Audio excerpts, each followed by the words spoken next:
ஈழம் தொடர்பாக தன்னுடைய கன்னி உரையில பேசியதன் தொடர்பாக அதை விசாரணைக்கு உட்படுத்தியிருக்காங்க.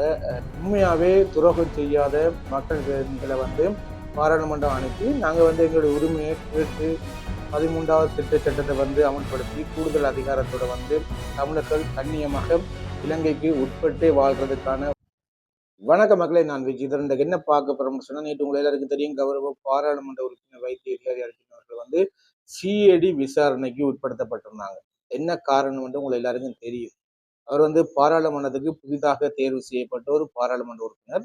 பாராளுமன்றத்துல அவருடைய முதல் உரை, அதாவது கன்னி உரையில ஈழம் தொடர்பாக தன்னுடைய கன்னி உரையில பேசியதன் தொடர்பாக அதை விசாரணைக்கு உட்படுத்தியிருக்கிறாங்க இலங்கை சிஐடி. அது சம்பந்தமான முழுமையான விளக்கத்தை கௌரவ பாராளுமன்ற உறுப்பினர் வைத்திய அதிகாரி அவர்கள் தன்னுடைய யூடியூப் இணையதளத்துல வழங்கியிருந்தாங்க. அது மட்டும் இல்லாம தன்னுடைய முகநூல் பகுதியில சிங்கள மக்களுக்கும் இது புரியணும்னு சொல்லி சிங்களத்திலையும் நேற்று ஒரு லைவ், அதாவது நேரலையில அதுக்கான விளக்கத்தை கொடுத்திருந்தாங்க.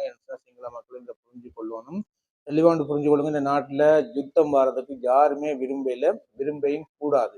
என்ன பொறுத்த மாட்டேங்க அதைத்தான் என்னுடைய கருத்து. அதைத்தான் கௌரவ பாராளுமன்ற உறுப்பினர் வைத்திய அதிகாரி அவர்கள் நேற்று தெளிவுபடுத்தினாங்க. நிச்சயமா தெளிவாண்டு புரிஞ்சு கொள்ளுங்க. யுத்தம் என்றது மிகப்பெரிய ஒரு வழியையும் கொடுக்கும், மிகப்பெரிய ஒரு அழிவையும் கொடுக்கும். என்றைக்குமே ஜனநாயக வழியில எங்களுடைய உரிமையை கேட்டு பெற்றுக்கொள்ளணும். அதுக்கான தலைமைத்துவங்களையும் அதுக்கான உங்களுடைய மக்கள் பிரதிநிதிகளையும் மக்கள் உருவாக்கி பாராளுமன்றம் அனுப்பணும். உண்மையாவே துரோகம் செய்யாத மக்கள் பிரதிநிதிகளை பாராளுமன்றம் அனுப்பி நாங்க எங்களுடைய உரிமையை கேட்டு குறைஞ்சபட்சம் என்ன சொல்றது, எங்களுடைய மாநில சுயாட்சி, அதாவது 13வது திட்ட சட்டத்தை அமல்படுத்தி கூடுதல் அதிகாரத்தோட தமிழர்கள் கண்ணியமாக இலங்கைக்கு உட்பட்டே வாழ்றதுக்கான வழிவகையை வகுத்து கொடுக்கணும்ன்றது என்னுடைய தாழ்மையான கருத்து. எங்களுக்கும் என்ன சொல்ற, இந்தியாவில மாநில ஆட்சி பாருங்க, சில மாநிலங்களுக்கெல்லாம் அந்த நில அதிகாரம், போலீஸ் அதிகாரம் எல்லாம் வழங்கி இருக்கிறாங்க. அவங்க சுய ஆட்சியோட சுய கௌரவத்தோட வாழ்ந்து கொண்டிருக்கிறாங்க. என்ன அதே போன்று நாங்களும் ஒரே நாட்டுக்குள்ள எங்களுக்கு ஒரு 13வது திருத்த சட்டத்தை அமல்படுத்தி கூடுதல் அதிகாரத்தோட கண்ணியத்தோடையும் கௌரவத்தோடையும் எங்களுடைய ஈழத்தமிழர்கள் வாழ்றதுக்கான வழிமுறையை வகுத்து தரணும். என்ன பொறுத்த மாட்டேங்கி அதை ஜனநாயக வழியில நாங்கள் போராடி கேட்டு பெற்றுக்கொள்ளலாம். நிச்சயமாக நாங்க வன்முறை மூலம் இனி எதுவுமே பெற்றுக்கொள்ள முடியாதுன்றது எல்லாருக்கும் தெரியும் தானே. அதனால அந்த வன்முறை கதை எல்லாத்தையும் அதைத்தான் தெளிவுபடுத்தியிருந்தார் கௌரவ பாராளுமன்ற உறுப்பினர் வைத்திய அதிகாரி அவர்கள். சிங்கள மக்களுக்கும் தன்னுடைய தெளிவுபடுத்தும் வீடியோல அதைத்தான் சொல்லியிருந்தாங்க. நாங்க இந்த நாட்டை துண்டாக்க விரும்பல, ஆனா எங்களுக்குரிய அந்த கண்ணியத்தையும் எங்களுக்குரிய அந்த சம உரிமையையும் வழங்கணும்ன்றதுதான் எல்லாருடைய கோரிக்கையும், ஒட்டுமொத்த தமிழ் மக்களுடைய கோரிக்கையும், படித்த சிங்கள மக்களுடைய கோரிக்கையும் அதுவாகத்தான் இருக்கு. என்ன பிரச்சனை, எல்லாருமே இலங்கைக்குள்ள நிம்மதியா எந்த வித பிரச்சனையும் இல்லாம வாழணும்ன்றது எல்லாருடைய மனசுலயும் இருக்கும். எல்லாருமே பிரச்சனையை விரும்ப மாட்டாங்க, எல்லாரும் நிம்மதியா இருக்கணும்னு தான் விரும்புவாங்க.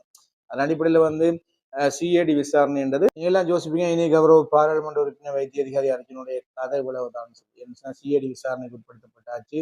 நீ அவர் தமிழர்கள் சார்ந்து எந்த பிரச்சனையும் பேச மாட்டாருன்னு சொல்லி யோசிப்பீங்க. சிஐடி விசாரணை என்றது தமிழர்களுக்கு ஒரு சாதாரணமான ஒரு விசாரணையாகவே பழகி போயிட்டு தெளிவான புரிஞ்சு கொள்ளுங்க. என்னன்னு சொன்னா, நாங்களும் அவ்வாறான விசாரணைக்கு உட்படுத்தப்பட்டிருக்கோம். கௌரவ பாராளுமன்ற உறுப்பினர் வைத்திய அதிகாரி அர்ஜுன் அவர்களுக்கு முன்பே எங்களையும் விசாரிச்சிருக்கிறார்கள் சிஐடி விசாரணைக்கு உட்படுத்தி.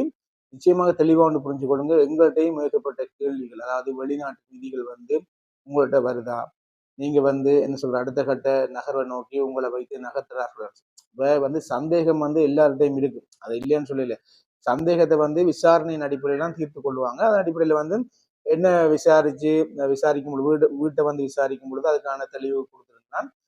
மீண்டும் அவர்களுடைய காரியாலயத்துக்கு அழைத்து விசாரிக்கும் பொழுதும் நான் என்னால் இயன்ற அனைத்து ஒத்துழைப்புகளையும் என்ன சொல்றது சிஐடி அதிகாரிகளுக்கு நான் ஒத்துழைப்பு கொடுத்திருந்தேன். என்னுடைய ஆதாரங்கள் எல்லாமே, என் பக்கம் இருக்கிற நியாயங்கள் எல்லாத்தையுமே நான் அவங்களுக்கு என்ன சொல்றது என்னுடைய பேங்க் டீட்டெயில்கள், அது மட்டும் இல்லாமல் என்னுடைய தேசிய அடையாள அட்டைகள் அனைத்தையுமே நான் அவங்களுக்கு வழங்கியிருந்தேன். நீங்கள் சந்தேகம் இருந்தால் எல்லாத்தையுமே ஆய்வு செஞ்சு என்னுடைய பக்கம் குற்றங்கள் இருந்தால் நீங்கள் அதை உறுதிப்படுத்திக் கொள்ளலாம்னு சொல்லி நான் எல்லா ஒத்துழைப்பும் அந்த விசாரணைக்கு வழங்கியிருந்தோம். அதன் அடிப்படையில் என்ன பொறுத்த மாட்டேன், நம்ம எது பேசினாலும் பொய் சொல்லாம பேசினோம்னு சொன்னா எதுவுமே இந்த பிரச்சனை நடக்காது. இந்த வீடியோடாக ஒரு முக்கிய தகவலை உங்களோட பகிர்ந்து கொண்டுட்டு போறேன்னு தெளிவாக புரிஞ்சு கொள்ளுங்க. ஏகப்பட்ட பேர் தமிழ் உணர்வோட ஏகப்பட்ட வீடியோ பதிவு செய்றீங்க. நிச்சயமாக இவ்வாறான நிலை வந்து எல்லாருக்குமே வரும். வரும்பொழுது வந்து நீங்க என்றைக்குமே பொய் பேசாதுங்க. பொய் பேசினா மாத்திரம்தான் உங்களுக்கு அது மிகப்பெரிய ஒரு பின்விளைவாக மாறும். நம்ம வந்து எது செய்தோமோ அதை உண்மையே அப்படியே பேசுங்க. நிச்சயமாக அது உங்களுக்கு நன்மையாகவே மாறும். என்னை பொறுத்தவரை என்னுடைய கருத்தை வச்சுட்டு இந்த வீடியோ முடிச்சுக்கிறேன். இன்னொரு வீடியோ சந்திக்கிறேன். பாய்.